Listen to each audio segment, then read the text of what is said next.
Hare Krishna. Okay, we're going to start. So,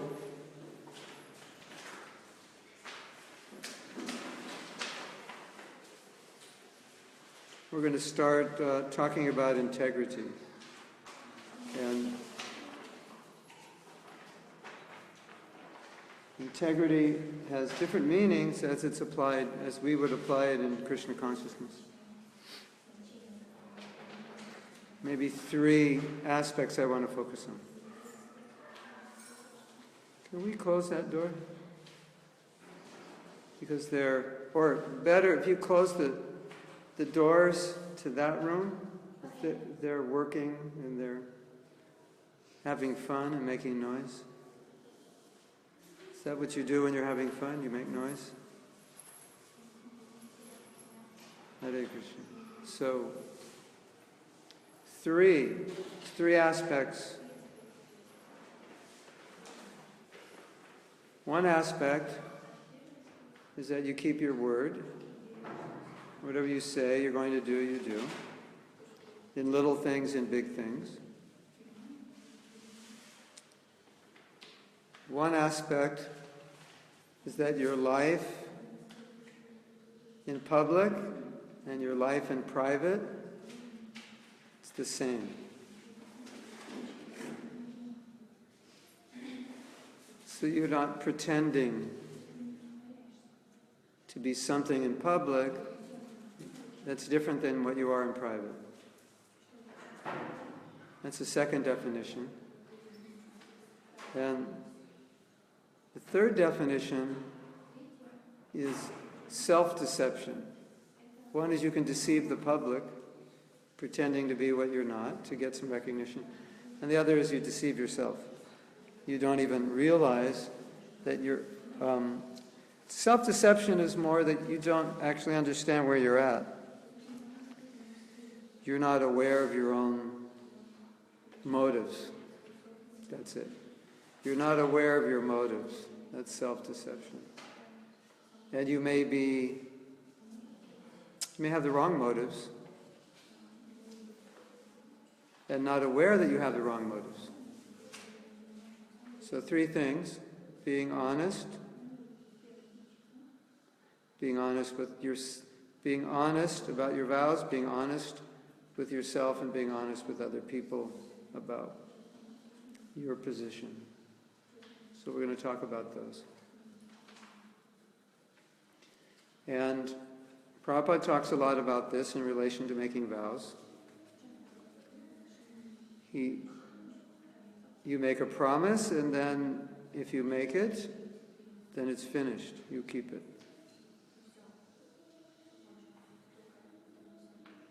Prabhupada talks about aligning what's inside of you and outside of you. He calls that simplicity.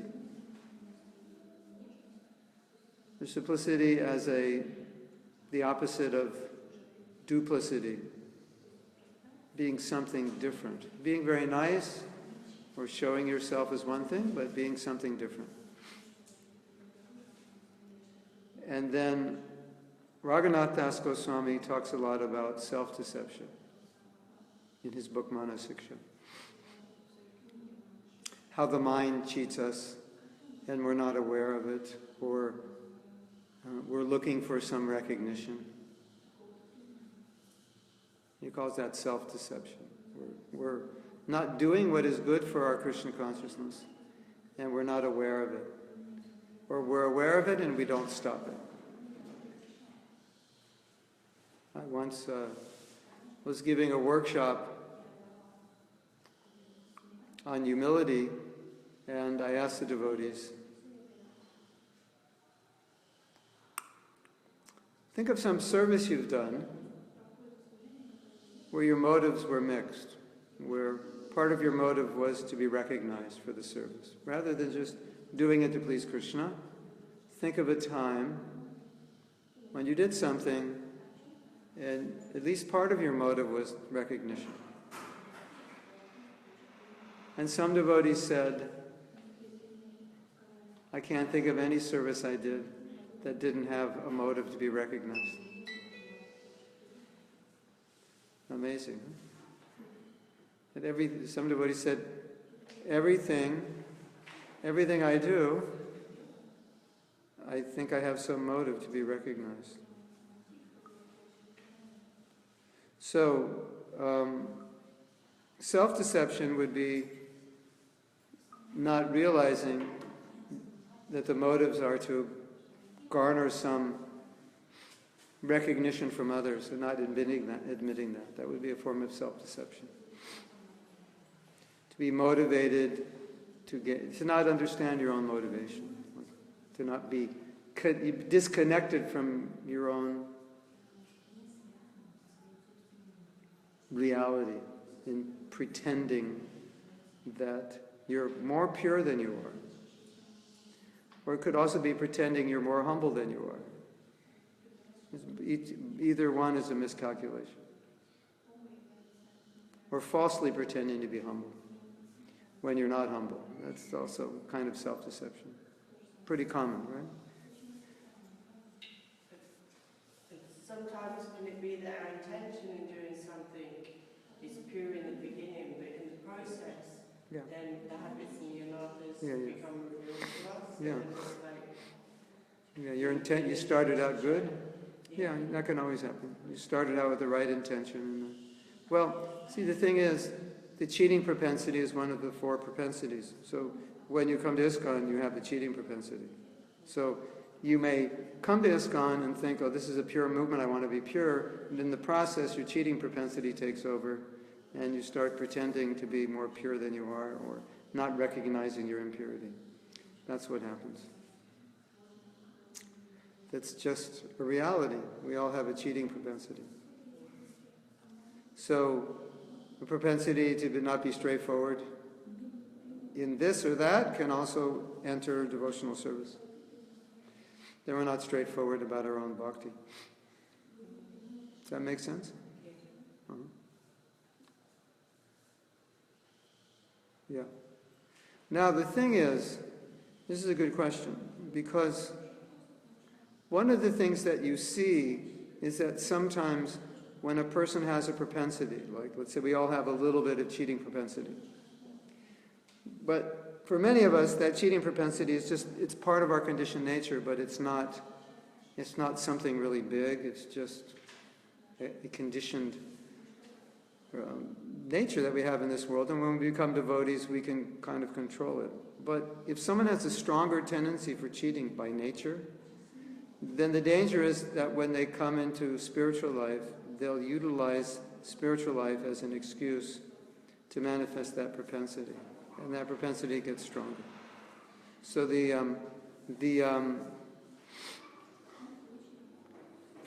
it's a huge problem that the religious tendency can magnify the anartha. It's just like, let's say, I have a tendency to dislike people, or I have a tendency to be prejudiced. When I become a devotee, that tendency can become stronger, because now I think I have a right to hate somebody because they're demons. Before I was a devotee, I just hated you. But that was just my own emotion. But now that I'm a devotee, I have Shastra to back up why I hate you. So my hatred is stronger, because you're a demon and you're a cow killer.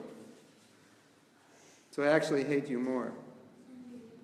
So that's the danger, that if you're by nature a little crooked and you become a devotee, you could find an excuse in the name of Krishna consciousness. I can be crooked because being crooked for Krishna, we use it for his service. So I could lie, I could be dishonest. And if I have a nature to be dishonest, I'll be dishonest with myself. Like we had this phenomena where many people wanted to take sannyas who weren't qualified. That's self-deception. That's a miscalculation. Low self-esteem is you're up here and you calculate you're down here. So everyone says, oh, you're such a nice devotee. You say, no, I'm not. You're such a smart person. No, I'm stupid. That's low self-esteem. You're up here, but you'll always be down here. Self-deception, the other side, is you're here and you'll think you're up here. You won't be able to analyze where you are. You'll always think you're up here. You think, yeah, I'm ready to take sannyasa, and you take sannyasa and you can't make it because you weren't honest about where you're at. So low self-esteem, you're lower. Self-deception, you're higher. You think you're higher. So you're here, but you don't realize you're here. You don't realize what you need, where you're at. And then the other aspect of self-deception is then if you want to be up here and you think you're up here, then you'll do things to convince other people that you're up here. I'm actually here, but I think I'm here, and I'm going to make sure you think I'm here. So I'm going to walk and talk in a way that you think I'm here. That's another form of self-deception. Or I deceive myself to get your praise, and then your praise deceives me. And so it works together.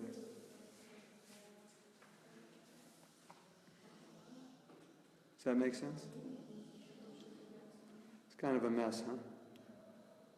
So the first thing I wanted to talk about is something very interesting that Prabhupada talks about. And this is a huge problem and a huge challenge in our movement.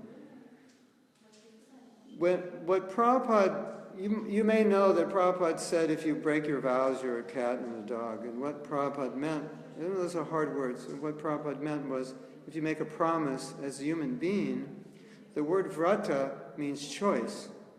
So when you make a promise, you're making a choice to do this. And so once you make the choice, then it's already chosen, and then you have to follow it. That's human being. Whereas an animal can't make a choice because they're bound by laws of nature, so they don't discriminate right and wrong. So, I mean, you can train them, but in general, they don't have that power of discrimination. So human beings have it. So Prabhupada's point was, if you make a promise, you always have the choice to follow it, even if it's difficult, because you're a human being. So he said, if you don't follow it, you're cat and dog, because cat and dog can't make a promise. They're bound by the laws of nature. That's why, it sounds heavy. Why did you make the promise if you don't follow your cat and dog? I mean, if we call someone a cat and dog, that's like, you dog. The Prabhupada didn't mean it in that derogatory sense. He meant it in comparison to an animal. Human being is distinguished because they can keep a promise. So, and then when devotees were discussing with Prabhupada about some people not keeping promises, then he said, well, if you weren't ready, why did you promise? Because human being means once you promise, you keep it. So he wasn't arguing that you have to make a promise, only that if you did make it, then you have to keep it. Then there was this amazingly interesting conversation where a devotee asked Prabhupada, how do you get the determination to keep your promise? And Prabhupada said, you can't ask that question. And the devotees didn't understand because they were asking, I've made my promise, I've made my vow, so how do I get the determination? And Prabhupada said, you can't ask that question. And the devotees didn't understand what. He said, no, Prabhupada, but how do we get the determination to follow? He said, can't ask it. And what he meant was, once you promise, then you don't think about it. It's like you're married, so that's it. You don't think about other women. And if you went to your wife and said, could you help me get the determination so I don't get attracted by other women? That's what Prabhupada meant. He said, you're my husband, so that's it, it's over. So you made the vow, so it's over. So that was Prabhupada's definition of promise. It was like, okay, you make it, that's it. Now, we know from experience, from history, that a lot of people make the vow who later on will say, I can't do it now, or I didn't know what I was doing, or I was young, or whatever, right? And so Prabhupada's trying to make the point, of course, recognizing that challenge, but Prabhupada's point always was, but you made the vow. So that's what we have to look at. Not all the reasons you can't do it, but you did it. That's what he was focusing on. And we focus on reasons we can't. When we want to give it up, we focus on the reasons we can't do it, right? I was young. I was stronger. I'm in a different situation of life and so forth. Isn't it? That's what we focus on. So when those reasons were presented to Prabhupada, he just said, but you promised. He just stuck to that. You promised, and that's it. A human being, when they say they're going to do it, they do it. Now, it's like, you know that funny story when Prabhupada was chastising Tamal Krishna Maharaj. And everybody was upset with Tamal Krishna Maharaj. And basically, Tamal Krishna Maharaj felt like, I should just leave, go to some remote place. So he was just exasperated, and he said, Prabhupada, maybe I should go to China, which was like saying, maybe I should go to Siberia, maybe I should go to the moon. Maybe I should just get out of the way from everybody because nobody likes me. Maybe I should go to the moon. But he said China. And the next day, Prabhupada said, go to China. And he said, I didn't mean it. And Prabhupada said, Krishna spoke through you. So Prabhupada took it. Okay, that's what we're going to do. And he gave the order. And so he took it almost like Tamal Krishna Maharaj had made that vow to do it. And Tamal Krishna Maharaj didn't want to go. So Prabhupada was a little bit like that with vows. Okay, you made it, you didn't know what you were saying, but you made it, so that if you're a human being, whether you knew it or not, you made it, and so you do it. We don't think that way, especially people used to think that way, but in our society today, we are more about how we feel. I know I made the vow, but now I feel this way. So we go more with the feeling. It's putting me in anxiety, I'm feeling too guilty, it's stressing me out because I can't do it, I keep failing. We're very much on feeling, isn't it? And at any time someone gives up a vow, they'll express some feeling around why they can't do it. Isn't it? Something like that. So, whenever there was discussion with Prabhupada about this, he would always say, if you made the vow, but you have this feeling, why are you focusing on this feeling? You should be focusing on the vow. And we tend to focus on the feeling. But I'm weak, or it may be a feeling, or it may be an excuse. But the excuse is usually a byproduct of the feeling. So what are the normal excuses? I'm weak, I can't do it, I didn't know what I was doing, I was young, it's too difficult, and so forth. Now there are cases where it's true that it can become detrimental to follow a vow when it becomes unhealthy for you. But we're speaking in general here, that was not Prabhupada's mood. So, the word integrity is sometimes explained as, you are your word. Whatever you say, that I know you're going to do this because you said it. And what the word Prabhupada used was word of honor. When they were asking about breaking vows, he said, you gave your word of honor. So Prabhupada really stuck to that very strongly. And there's so many arguments given to him. And Prabhupada he didn't go with any of those arguments.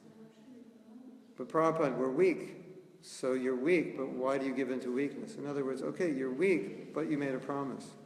So you're going to focus on the weakness, you're going to focus on your promise. So they were focusing on the weakness, not on the promise. And Prabhupada's saying, but you made the promise, that's where you should focus. But because in our culture, we're more feeling-oriented than vow-oriented, we would focus on the feeling. I can't do it, it's hard, I'm weak. And they would, for us, they seem like valid excuses, isn't it? I mean, isn't weakness a valid excuse? Why don't you chant your rounds? I'm weak. It's like this one teacher said something quite funny. He said, of all the excuses you could make as to why you didn't do something, the excuse, I was sick, is the best one, because you'll get the most sympathy for that. Prabhu, you were supposed to do this. Why didn't you do it? Oh, I was sick. Everyone will say, oh, okay. So he was joking. He said, if you need a good excuse, use the excuse, I was sick. And everybody will be okay with that excuse, isn't it? Oh, you poor thing. So, I have a very heavy story. And there was a devotee in our temple who was having a premature birth. And she got extremely weak and she couldn't chant her rounds. Her husband wrote Prabhupada, said, can we make them up? It's going to be like a few weeks, she won't be able to chant. Can we make them up? Prabhupada said no. So, she wasn't feeling well, and that seemed like a good reason, but Prabhupada said, no, you have to do it. So I think Prabhupada understood that we gave too much energy to excuses. So he understood that's our nature. We give too much to feeling, how I feel, as the criterion for action, rather than what's right, what the vow is that I promise to do this. So in the vows workshop, we ask everyone a question: how many things have you promised people that you haven't delivered yet? It could be owing money, or returning a book, or promise to take somebody somewhere.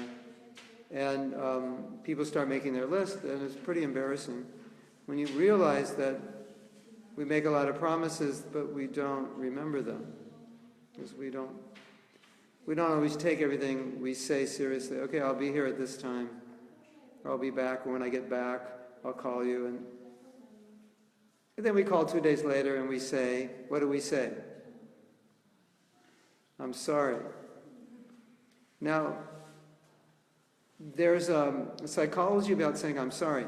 From our point of view, if we say I'm sorry, then we think, okay, everything's good. I said I was sorry. Why are you upset with me? I said I'm sorry, okay? All right? Why are you upset? The reason people are upset when you say I'm sorry is because it sounds like an excuse. So one teacher said, if you are supposed to do something and you don't, there are about 5 things you say before you say I'm sorry. I'm sorry is the last one. The first, I can't remember all of them, but it's something like, I must have inconvenienced you. It was my fault. I shouldn't have done it. I can imagine it caused trouble for you. You empathize, and then you say I'm sorry. Otherwise, just to say I'm sorry sounds like an excuse to do it again. Isn't it? You ever feel that way when someone says I'm sorry? You go, yeah. And you're going to do it again and say you're sorry. And saying you're sorry is your excuse. There's a formula around this idea. It's quite interesting. If you commit to something and you can't do it, but you have a good excuse, the formula goes like this: commitment plus good excuse equals commitment. You understand? As long as the excuse is good, it's still a commitment, even if it's not. So this is a very Western way of thinking.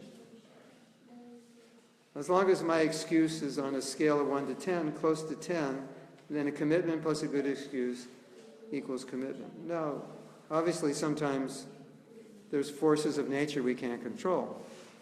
But we're talking here about something you could control. Isn't that funny? Have you ever thought like that? I couldn't commit, but as long as I have a good excuse, it's the same as a commitment. And then you say you're sorry, and then the people think, yeah, you're saying you're sorry is just an excuse for not doing it. Right? So that was basically Prabhupada's mood.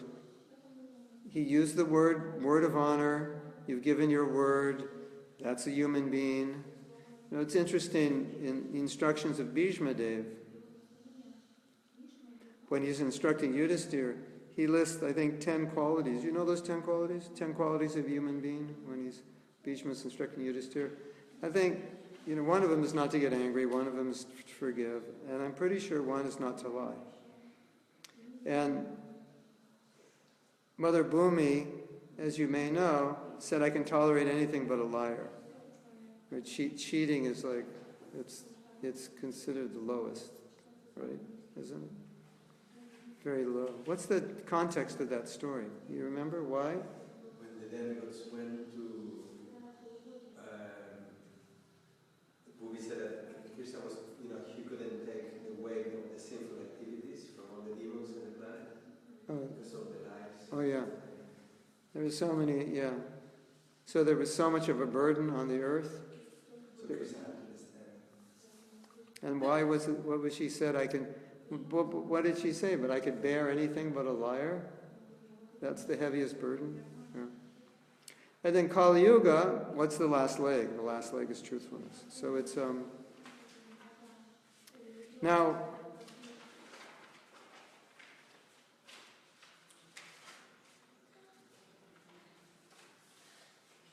so Prabhupada's definition, about 3 or 4 conversations, and Prabhupada's definition of integrity in regards to taking vows was, once you say it, you do it. And it's over. That's it. Whatever you say, you do. Whatever the difficulty is, you don't focus on the difficulty. You focus on the vow you made. Now, there's a tendency that people have when there's a problem, they focus on the problem more than the solution or the goal. Like, let's say you have a goal and you have a problem. There's 2 things you can focus on, the goal or the problem. And a lot of people, unfortunately, focus on the problem, and what happens when you focus on the problem? You give it energy. Problem seems to grow, get bigger. What happens when you focus on the solution? The problem seems to become minimized. Correct? Isn't it? So that was Prabhupada's mood. It was always, whenever there was a problem, and someone would come to Prabhupada and said, this is what I did, I made this mistake, his mood was, what's the solution? What are you going to do? It was always, it wasn't focused on, why did you do that? What's wrong with you that you did it? It was more, what are you going to do now? What's the solution? Right? And so that was just Prabhupada's general mode of operandus. It was always moving forward. It wasn't so much regretting what happened or lamenting about what happened, but now that you did this, how can we move forward? You see that, for example, if a sannyasi gave up sannyas, then Prabhupada would say, come back with your wife, take up your service. It was for Prabhupada, it wasn't, let's analyze why you fell, let's chastise you, and all these things. It was, okay, how do we move forward? It was always moving forward. And that's Sattva-guna, moving forward. Tamaguna is getting stuck in the mistake and then dwelling on it. And then if you dwell on it, you feel bad and it disempowers you. So there's this conversation where a devotee was telling Prabhupada that one of our godbrothers can't follow all the principles because he's spiritually weak. And so Prabhupada said, why are you focusing on the weakness? There's that same example. Why do you focus on what's wrong? Because you give it energy. And as you focus on it, it becomes more real. So his idea was, you think the weakness is a problem, and the more you think it's a problem, the more it becomes a problem. The more real it becomes for you, because that's what you're focused on. Have you ever said, I'm weak? Yeah, if you say, I'm weak, you will focus on weakness, because that's your identity. You'll just naturally grab it. That will be your focus, because that's your identity. If you feel that you're strong, you'll naturally focus on solutions. Because as you identify, I'm a strong person, I'm a determined person, I'm a lazy person, I'm a weak person.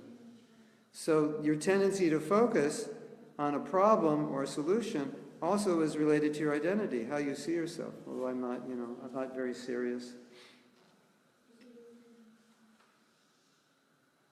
Yeah, because acknowledging something is one thing, but when words come out of the mouth and you say it, it's almost like you're identifying with that. And yeah, exactly. Well, but the thing is to realize, if you say it, it means that's how you think, and it means that's how you identify, because otherwise you wouldn't say it. But if you're smart, even if you identify that way, you won't say it, because you know it and reinforces it. So, for example, in this case, they said, Srila Prabhupada, this devotee's weak, which is probably what the devotee told them. Right? Now, if you went to Prabhupada and said, Prabhupada, I can't follow this because I'm weak, I personally wouldn't say that to Prabhupada, because I know he won't accept that. He would say something, so if you're weak, become strong. Or if you're weak, do something about it. That's Prabhupada's response. Not, oh, you're weak, so therefore don't do this. If you're weak, okay, so that's an acknowledgement of a problem, but you look at the solution rather than get stuck in the problem, right? Oh, I have this problem. It's like, let's say you had a problem which is a piece of glass in your foot. If you had a piece of glass in your foot, what's the first thing you would do? Take it out. Would you go, wow, this piece of glass, look how big that is. It really hurts. Oh, wow.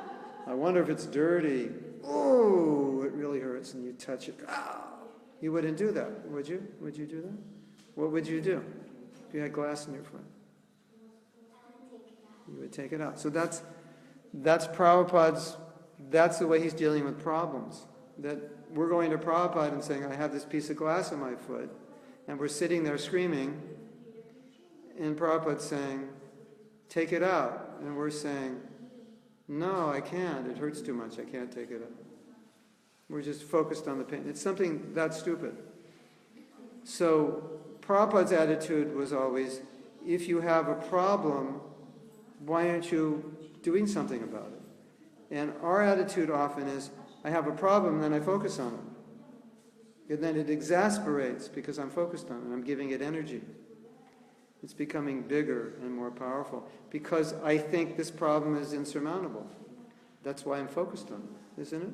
Don't you focus on a problem because you think you can't overcome it.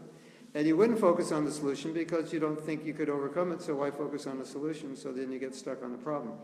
And then when you identify that problem with you, like, I'm having trouble following this principle. So because I'm having trouble, that means I'm weak. Now I've identified myself as weak. And once I identify myself as weak, why would I try to follow that principle? Because weak people can't. Does that make sense? As soon as you identify as weak, why would you, here's 100 kilos. Who can lift it up? Who may, okay, we'll go 50 kilos, because Radhika Nagar could probably lift up 50 kilos. I don't know if I could, but he could. But none of the ladies here, when they look at it, they just look at it and go, I can't lift that much weight. So they're not going to try. The only person who's going to try is someone who says, I can lift that. At least I'll try. I think I can lift that. So if you have an identity, I can't lift this problem out of the way, you're not going to try. And then the problem, right? It paralyzes you. That's the problem. And so, one second. And so, if you see how Prabhupada guided devotees, he always tried to encourage them that Krishna would give them strength and that they shouldn't focus on their weakness. Because the power can come from Krishna, and therefore you could conquer problems that on your own you couldn't. So the identity was more humility. Maybe I can't do it, but Krishna can do it. But I'm willing to try, and I'm not going to give in to the weakness. Yes. Radha. Yes.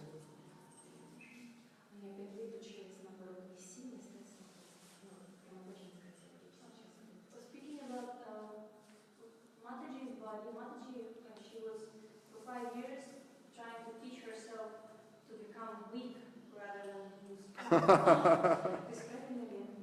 Oh my God, I shouldn't laugh, that's pretty sad.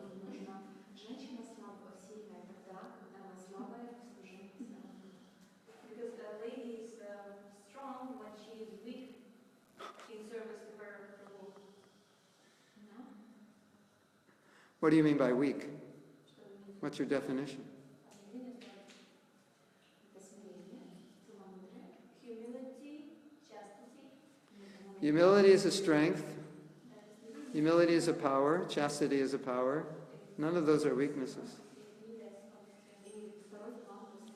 Ability to be on the background, not to be like the front, but to be behind the husband. It may be a strength, but it may not be. It depends on the situation. What if your husband's doing something wrong and you better stop him? You better get in front of him and stop him. She's trying to instruct him with Shastra, but she doesn't Yeah, of course not. You should never treat your husband or wife in a way that you wouldn't treat other devotees.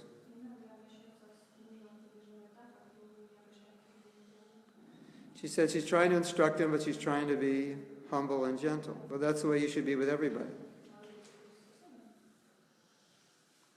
But we think, I should be that way with everybody, but with my husband and wife, then it's special. But that's not right. It's the wrong way of thinking.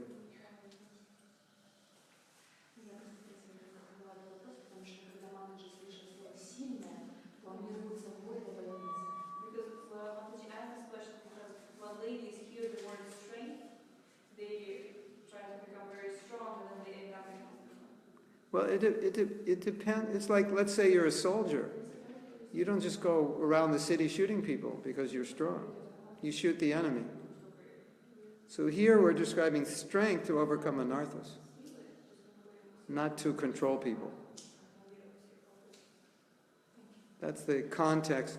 When we say weak, Prabhupada meant weak. You're weak against your battle against Maya. You're weak, and you're focused on your weakness, and you give into your weakness. And it is so important to catch yourself saying these things. I'm weak. Because once you say that, it's like Maya's laughing when you say that. Now I got him. He thinks he's weak, so he's not going to fight me. Some big guy comes and starts pushing you around. You're not going to fight him. There's a technique, a fighting technique, where some big guys, so you play weak, like, I can't fight you, I'm just, I only weigh 150 kgs, you weigh, I only weigh 50 kgs, you weigh 100, you play weak, but you're actually stronger than him, so he kind of takes it easy, and then you beat him up.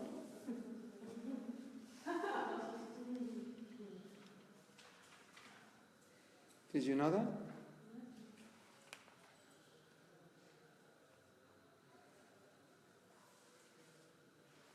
Bhagavad Gita, Prabhupada says, become a devotee, you've declared war on Maya. He talks a lot about determination. So, if you say, I'm not determined, I'm not a determined person, what have you just said? I want to retranslate that. I'm not determined. What does that mean? What have you actually said? Basically, you said, I'm not going to try. I'm giving up. Isn't it? To say I'm not determined, to say I'm weak, is basically saying I'm not going to try, because there's no use in trying. So everything you say about yourself, you catch yourself, you listen, you realize that's an identity with which you operate. And it can be the other way. I'm the greatest devotee in ISKCON. No, you're not. I'm the smartest person in this class. No, you're not. So it can work in pride, or it can work against you as a weakness.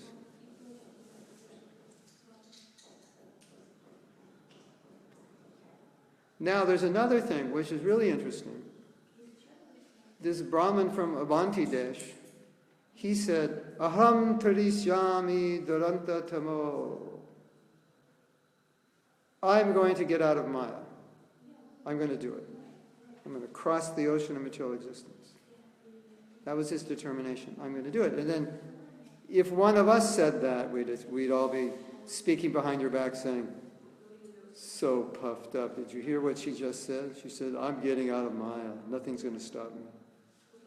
Wouldn't you think that's, if someone said that, wouldn't you think that's pretentious, ostentatious? You know the word, ostentatious? It's like self-pride. It's all about me. I'm going to do this. I'm going to become the President of the United States. So, the devotee is saying, what seems to be a very proud statement, I'm going to cross Maya. Because we would say, be careful, Prabhu, don't get so confident. And he's completely confident. It's interesting, isn't it? So why? The second half of the verse says, he said, I can say this because I'm going to follow the path of those who cross the ocean, the previous gurus. Right? Aham Trishami Rantava. Ishaya Vishaya. I'm gonna, so I can say it based on the fact that if I follow them and do what they did, then I could say, I'm going back to Godhead, rather than saying, in this life, I'm not going. If you say, this life, I'm not going, it translates to me, you're not trying to go. Yes? So is it our confidence is on the process? Yeah. We understand that we're weak. Yeah, we're humble enough, yeah. But we know that Krishna's message. Yeah, it's the process, yeah. That was his point. I'm going to do it because of the process. But the thing is, it's like Prabhupada says, go back to Godhead in this lifetime. So if you say, I'm going to go back to Godhead in this lifetime, in the mood that I'm going to follow Prabhupada and he promised, and this is, or at least I'm determined to go back to Godhead. I don't know if I will, but I'm determined because that's what Prabhupada wants. And I'm going to try everything I can to do it. That's good. Right? That's without pride. And then, that's all I can do is try my best. But Prabhupada said, if I do this, I will. So I have that confidence that he will make up for whatever I lack. So that's my humility. So my humility becomes my confidence. There has to be room for that transcendental pride and that transcendental determination that's free from pride, or it has transcendental pride in it. Otherwise, what is your determination? You say, I made a vow, my whole life I'm going to do this.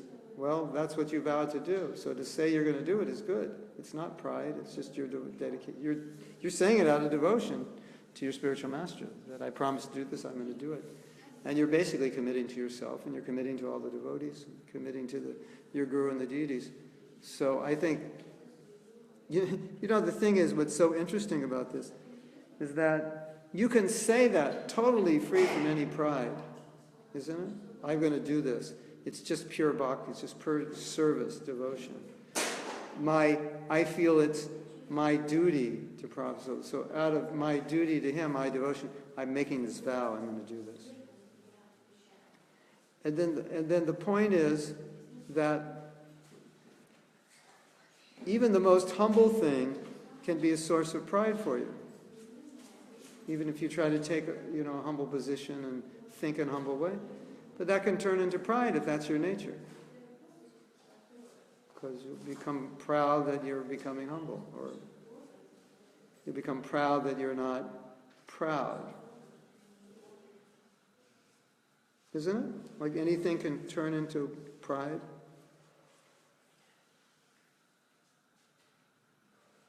I'm really determined to get up early. So then I get up early and I become proud. Hey, I'm getting up earlier than all the other devotees. That means I'm better than them. So if that's your nature, that's how you think, no matter what austerity you'll do.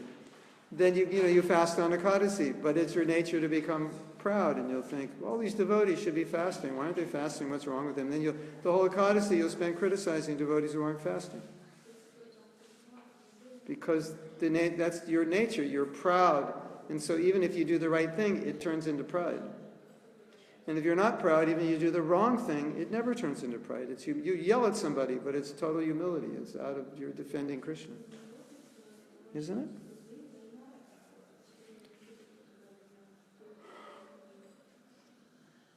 So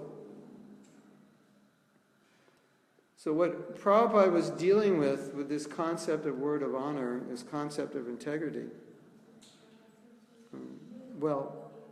I should say that when Prabhupada put someone in charge of a temple as a temple president, really he was putting his trust in that person, and that person would set an example, that person would be true to their word, they would take care of the devotees, they would be reliable, dependable, they wouldn't exploit anybody. So that's what Prabhupada expected, that this is the standard of Krishna consciousness, and if you're in a leadership position, you have so much opportunity to take advantage of your position, but you never will. That's the standard Prabhupada established. And I guarantee you, in our organization, we have less problems with this than any organization in the world, because Prabhupada established this, seriously established this, I mean, our organization is so pure that when a leader messes up, he voluntarily just walks out. He doesn't stick around and keep doing it behind closed doors. He just knows, I can't do it, and this movement is too pure for him to be a leader. He just steps down, isn't it? It's rare that they stick it out and try to hold on. Usually at some point, you just know this is hypocrisy. So that's the standard Prabhupada set. He set a very high standard. So that's the kind of integrity that he wanted. And my personal experience with Prabhupada is that was the kind of integrity that people had in his generation. And so when he came to America, it didn't seem to me that he had experience of people who would say one thing and not do it. Because he was initiating us, he was getting us married, and I think he was quite shocked when people gave up their vows. I don't think he expected that. I don't think that was his experience in his generation in India. So we were told, I read, that we were told that in the early 1900s, when people did business, they didn't have contracts. They didn't need contracts. They just made a verbal agreement, they shook their hand, and that was the contract. They understood it and they followed it. Isn't that interesting? So it was a different time. Things have degraded from that time.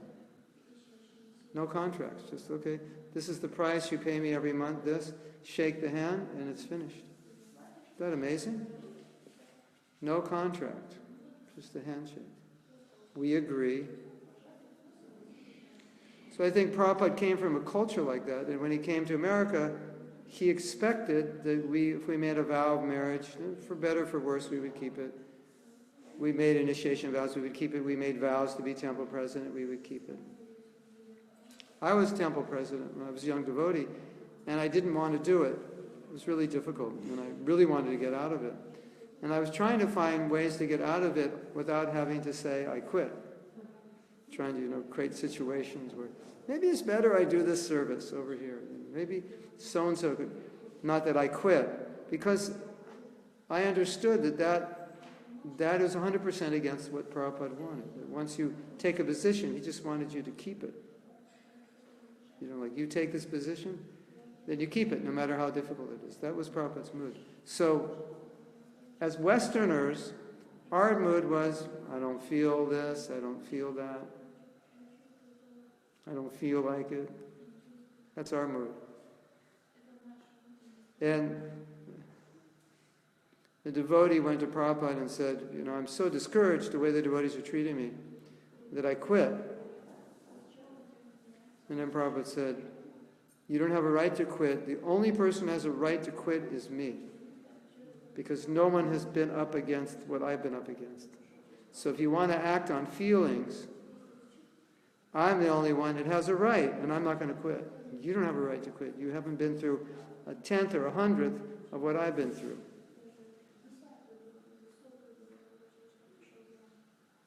So what is Prabhupada saying there? He's saying, I have a right to quit if I act on my feelings, because I was totally discouraged.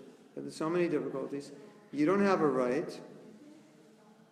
And so this is how we work. It's not about how we feel. Does that make sense?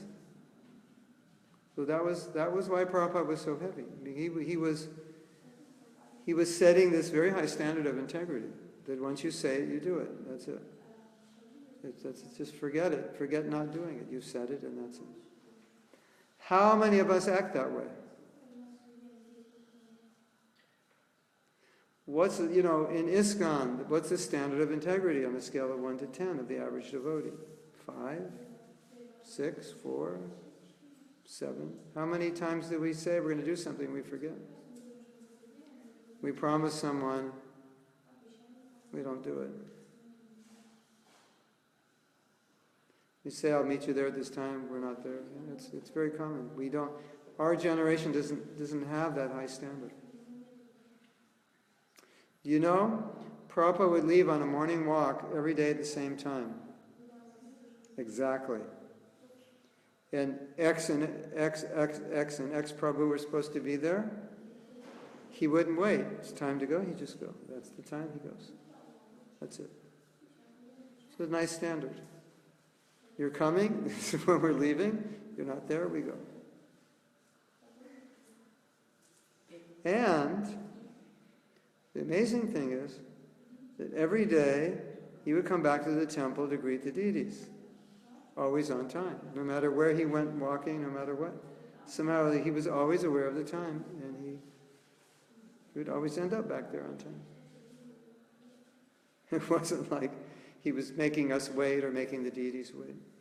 And every letter that Prabhupada received, he replied to. He didn't miss a letter in the pile. Did you ever miss a letter in the pile? The pile of emails? He didn't miss one letter. Isn't that amazing? You think that's amazing? Did you know that? Every letter he replied to. And he took his duty as guru, 100%. As long as devotees were willing to follow, he would never give up on the devotee. Ever. So why don't we have some questions? And the people out in the internet world have some questions. I think. Yes? As I said, sometimes, like you said, Prabhupada said he's going to leave at this time, and if these people are meant to be there, we would just go anyway. Sometimes we end up accommodating other people, and then it compromises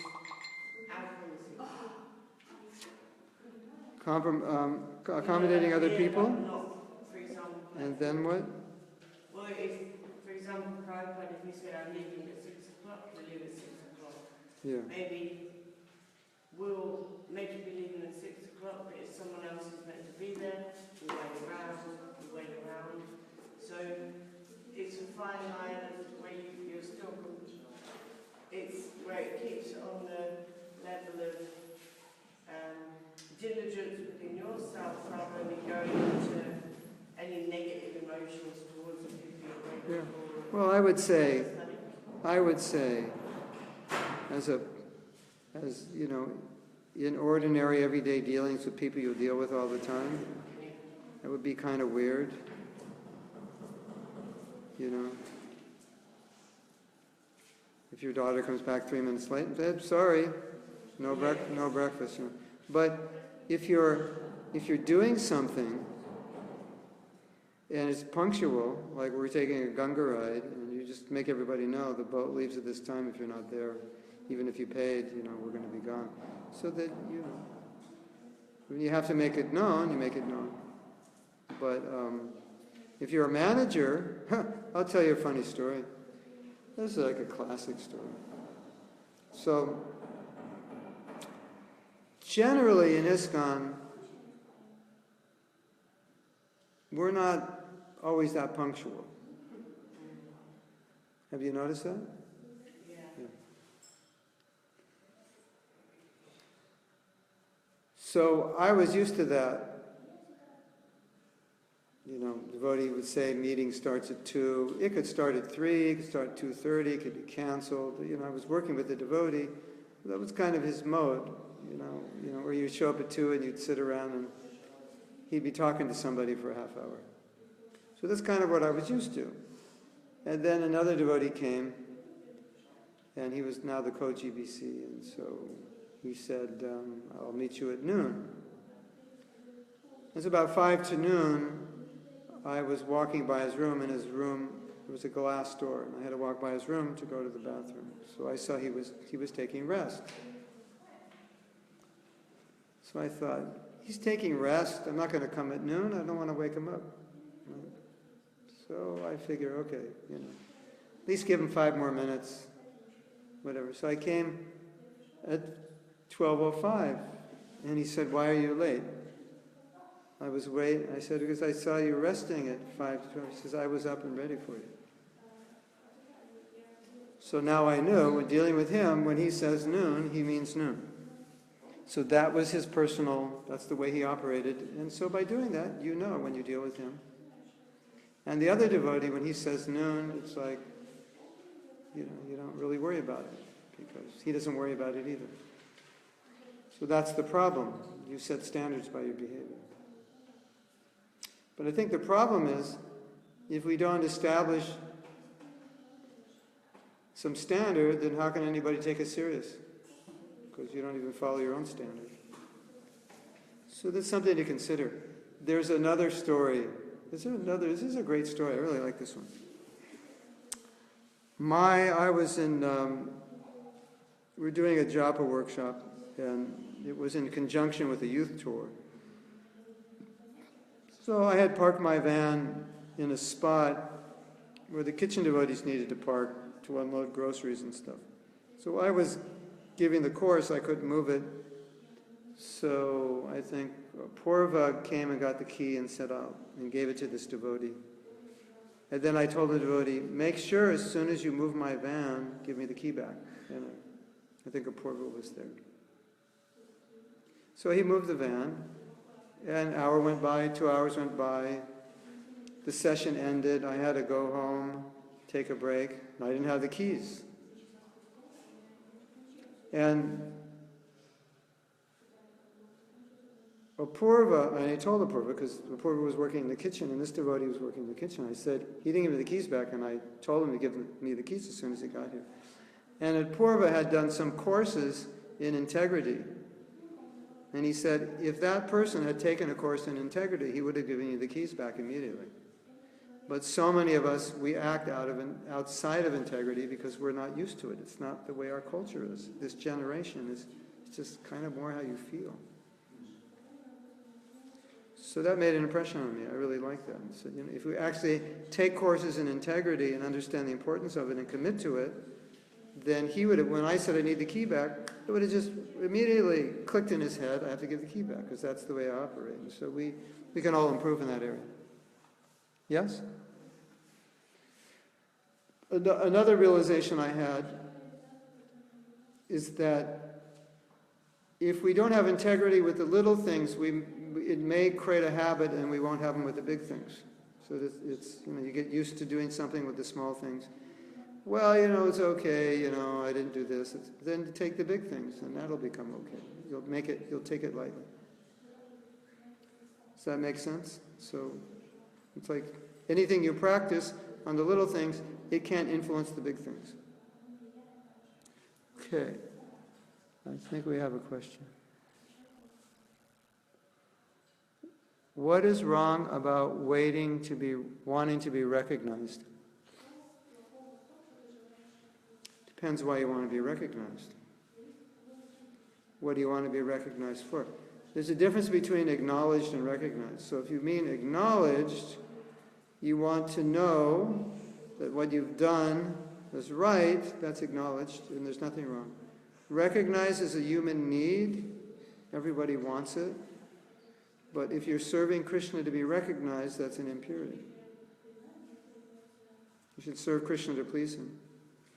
If you're engaged in service with the motive to be honored by other devotees, that's a form of pride, so it's destructive. So the answer to that question, what's wrong with it, is everything's wrong with it. In fact, Srila Bhakti Siddhanta Saraswati Thakur said that if you, in the society of devotees, if you maneuver yourself to get the praise of others, that's considered evil. The word he used was evil. Said, if you think, Prabhu, we need somebody to do this service. And you think, if I do that service, I'm going to get recognized. I'm going to get honored. People are going to see me. It's the Gaur Purnima festival. If I could just give class, there'll be like 3,000 devotees who'll see how smart I am. And I'll spend like 3 weeks studying for this class. I'm going to give class better than anybody, and then I'll be the man. If that's your motive, he said that's evil. It's an evil desire. Isn't that heavy? Sometimes you use the word wicked and sometimes evil. So if you're asking what's wrong with pride, it's evil. Because you know what it is? It's a form of sense gratification, so I'm trying to extract sense gratification from all the devotees. Praise me. I'm going to do something nice. Praise me. Then I get this gratification in my ego. So I'm going to join ISKCON so I can get ego gratification. When you join ISKCON, there is nothing that you do that is supposed to give you any ego gratification at all. There's nothing that we do. This is ego-free zone. There's nothing we do to give us ego gratification. That's what spiritual life is. So that's what's wrong with pride. When you try to gratify your ego, that's material life, basically. Raghunath Das Goswami, he compared it to donkey urine. So, pride is like donkey urine. So the next time you think of pride, think of donkey urine. Now, if you mean just being appreciated because you want to satisfy the devotees, that's different. Is it only wrong when we're not honest? It's only wrong when you're trying to imitate Krishna. Well, let me put it this way.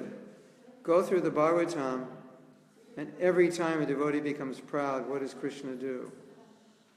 He does something to bring him down, isn't it? Again and again and again and again and again. Even with Hanuman, the first time Hanuman met Lord Ram, he didn't know who he was. He went.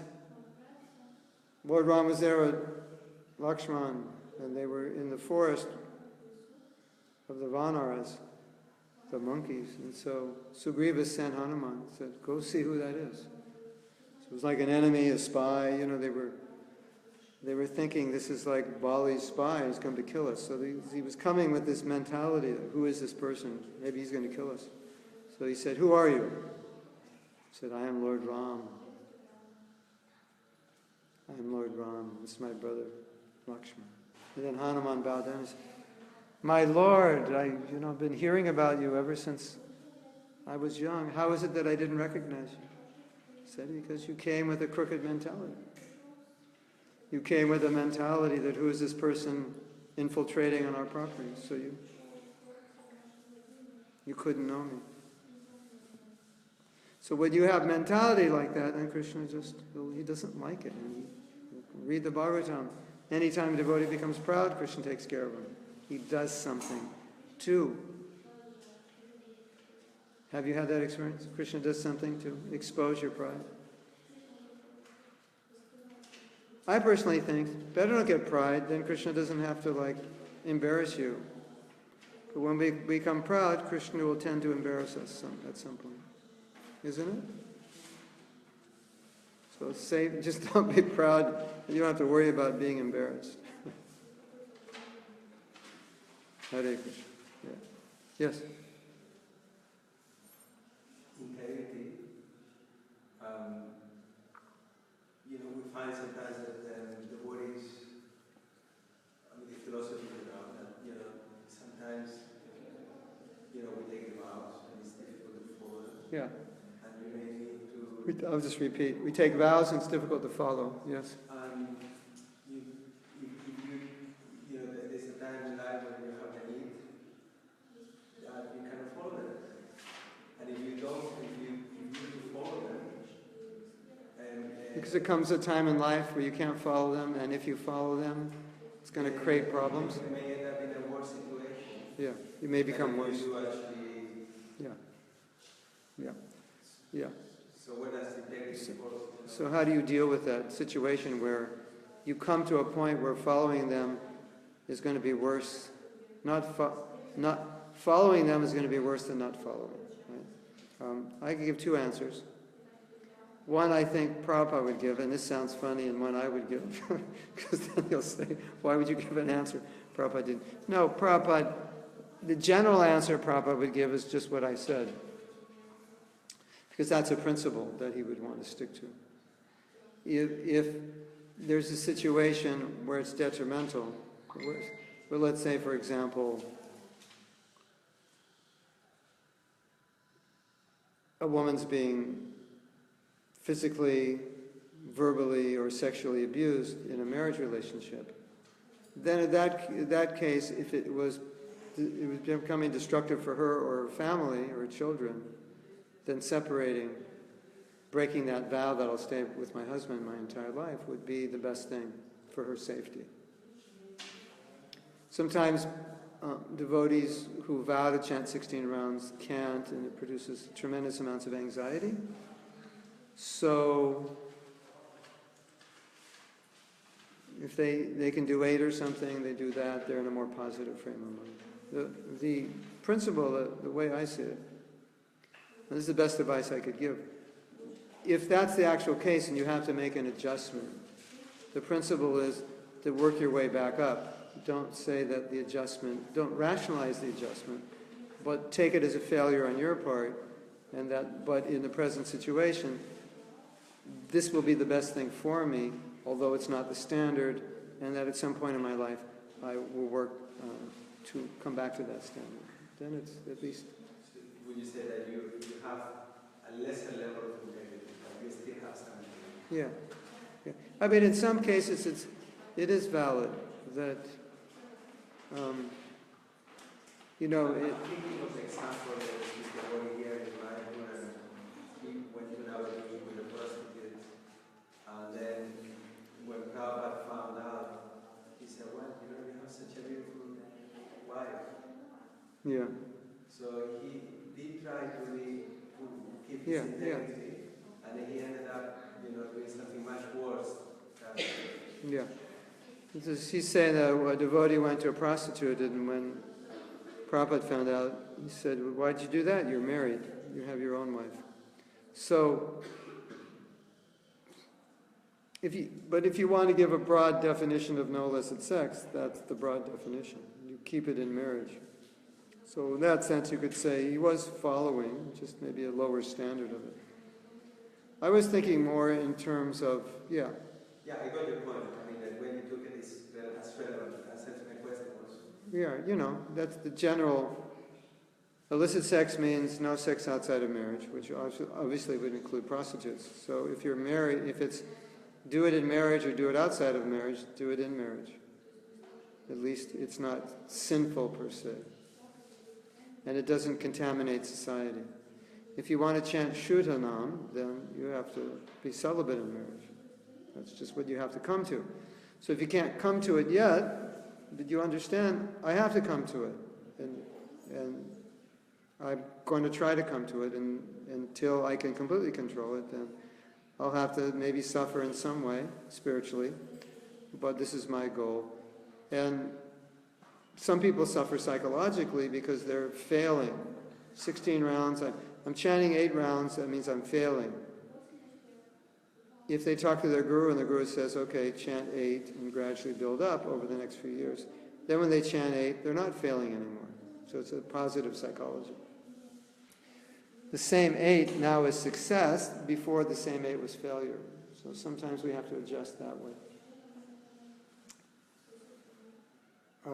The sexual thing, I mean, the real problem, that's the real problem. Pride and sexual attraction, that's the problem. So it's no surprise people will be challenged with it. But the main point is don't give up. Like, I may be falling, but my mind, my philosophy is, but I've made this promise to my guru, and I've slipped many times, but in this life I'm going to come back to that standard. That's what I want to do. That's the attitude. Otherwise you rationalize. Yeah, nobody can follow, they're all fake. Behind doors, they're all doing it. And so you've rationalized it. What's the point of that? Just so you can feel good. So, all right, if you can't do it, do less, so you won't be stressed out and guilty and in anxiety. But don't make that the standard. Just say, I couldn't do it and I failed. But I'm going to try to come up, and I know Prabhupada's merciful and I know he'll help me. A lot of devotees are like that. They'll admit that they failed, and they'll admit that it's wrong, and they'll admit that they want to come to that standard, but they just can't right now. So they're accepting responsibility. So that's good. Because that's how you'll be successful.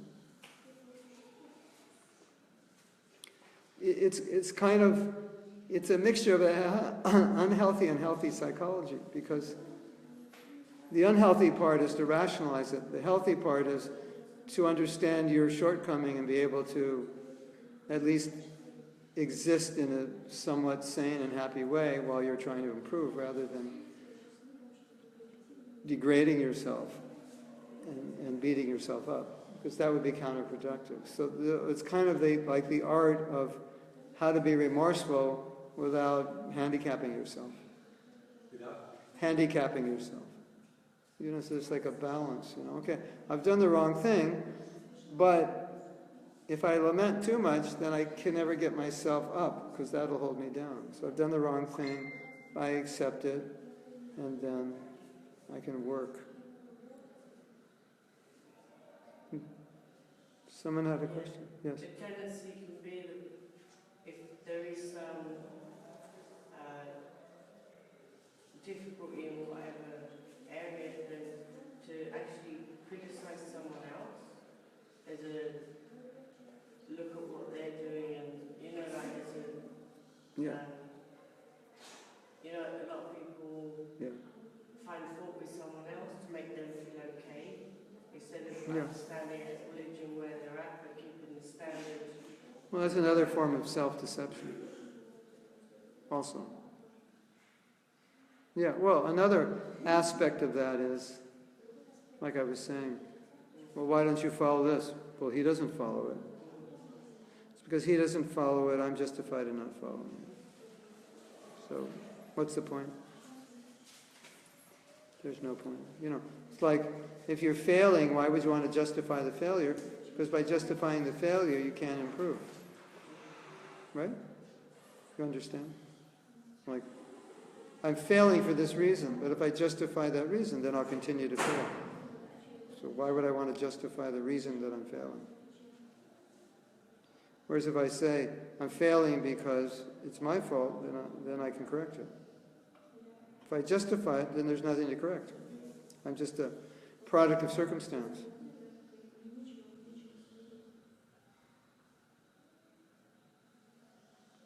So this is a very high standard. You say it, you do it. That's the standard Prabhupada wanted us to come to. So I would say that if you preach that, at least you're preaching the standard. Now, how people fall into that, that's going to be another thing. You may have to deal with it practically. But that's how Prabhupada preached. He always preached the highest standard. And then he would deal with people accordingly. So you start with the standard. You don't start with an adjustment. Right? So that's why you'll find Prabhupada's preaching was very strict. Start with a standard, then you adapt it to people accordingly.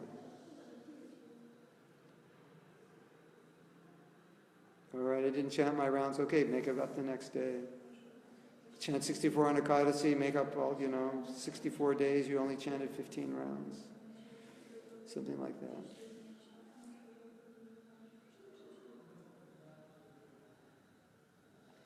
But you can see, if you have a high level of integrity, it's going to be much easier to chant 16 rounds, follow the principles, to be a good husband, to be a good wife. Because integrity, it's so powerful, because you can commit to so many things, not just big things. Like, if I have a service, I can commit to that, but not only commit, I can commit to doing a good job. I can commit to being a good wife or a good husband. And if you have that integrity, once you commit, you'll do it. Because you committed. Isn't that interesting? So, it's not just, I'm committing to 4 principles. I can commit to so many things. I could commit that every day I'll chant good japa. That's a commitment I make to myself. And if I have integrity with myself, I'll stay true to my commitment. And if I tell you, have you ever been in a situation where somebody wanted you to do something and it really wasn't convenient, but you said okay? And then they call you up the next day and say, when are you coming over? And you totally forgot. And you're like right in the middle of something. And you're thinking, I don't want to go over. But if you're a person of integrity, you just say, yeah, I'll be there in 5 minutes, sorry. If you're a person of integrity, you wouldn't forget. But if you did, immediately you would just go, whether you want to or not. Because you would think, yeah, I told him I'm going, so I have to go. And your wife saying, why are you going? It's so late. I said, because I told him. Well, why don't you just tell him you don't feel good? No, I can't do that. I told him I'm going. So if you guide your life that way, it'll be so much better. And your relationships will be so much better, right? Because people will trust you. One second. What if you took initiation from a guru? And the guru said, I promise to take you back to Godhead. And you couldn't trust him. That'd be pretty bad, wouldn't it? I don't know if I can trust him. I don't know if he's going to be around in 10 years. You couldn't give your faith to that person. So it's because you trust him, you give your faith. Yes? I just had a thought. When you give a promise or, on any levels and you try to keep it, as you develop in a seed called the Bach seed. You're doing what? Bach means speech. Yeah. Because you're so truthful, it's grammatical quality. So your words, they come true. Because you're also keeping the word, this really will benefit you in many ways in life later on. Well, yeah, it said that, it said the pure devotee, whatever they say becomes true. Yes, So by keeping your word, you get the Shakti, that whatever you say will come true. I was thinking it's in relation to astrologers. Because astrologers, they used to be brahmanas. That's why whatever they would say, it was true. But now the astrologers are Vaishyas. Yeah, right. Vaishyas, because they're doing business. The Vaishyas have taken over. They're doing business. So basically, whatever they say is just speculation. Yeah. Let me just see if there's a question.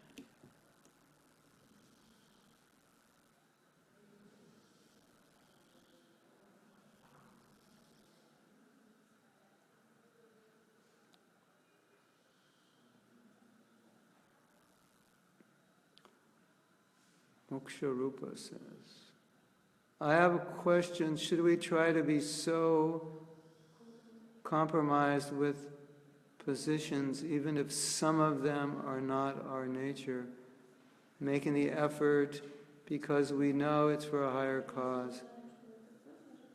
It depends on the situation. Trying to understand this point of making decisions just by sentiment. Personally, I know that today's society always teaches to follow one's own healthy emotional integrity. So for me, it's very interesting what you're saying. Oh, that's a very good question. Because you understand what she's asking? In other words, like, you have a gut feeling. So, there's a lot of books about, follow your heart, follow your gut, and your intuition. Krishna's guiding you through intuition. That's true. It's not that I'm saying no, but if your intuition is that I shouldn't follow the regular principles, or I shouldn't follow a commitment, then where's that intuition, what mode is that intuition coming from? It can't be coming from Krishna. But sometimes, in other words, if you have an intuition to do something and that's not against any value made, that's different. But if, it's like I made a vow to live with this woman, but now I have the intuition it's not going to work out. So after 2 years I leave. And I have an intuition it's going to work out with this other woman. Should you follow that intuition? Okay, and maybe your intuition is correct, and maybe you'd be happier with that other woman, but the right thing is to stay with this one. And you'll be more Krishna conscious following your vow. Maybe you'll be more happy with this one, but maybe it'll take you 10 more lives to go back to Godhead. But you'll be dharmic with this one, and that's better for you. Right? So your intuition may be correct, but when it's correct and it doesn't follow principles, what's the point? It's because that's the problem. That's the very problem. Isn't it? Okay, one last question. When we are serving to please Krishna and we do not feel any bliss, does that mean that we are really doing it to please ourselves? Probably. Could mean many things. But there's could be, very much could be that. Okay, so we end class here. Is that all right? Have your permission? You have any questions? Okay, we'll let you go. See you tomorrow, same time, same station. Srila Prabhupada ki jai, Go Premanandi, Hari Hari Bol. Hare Krishna, Hari Bol.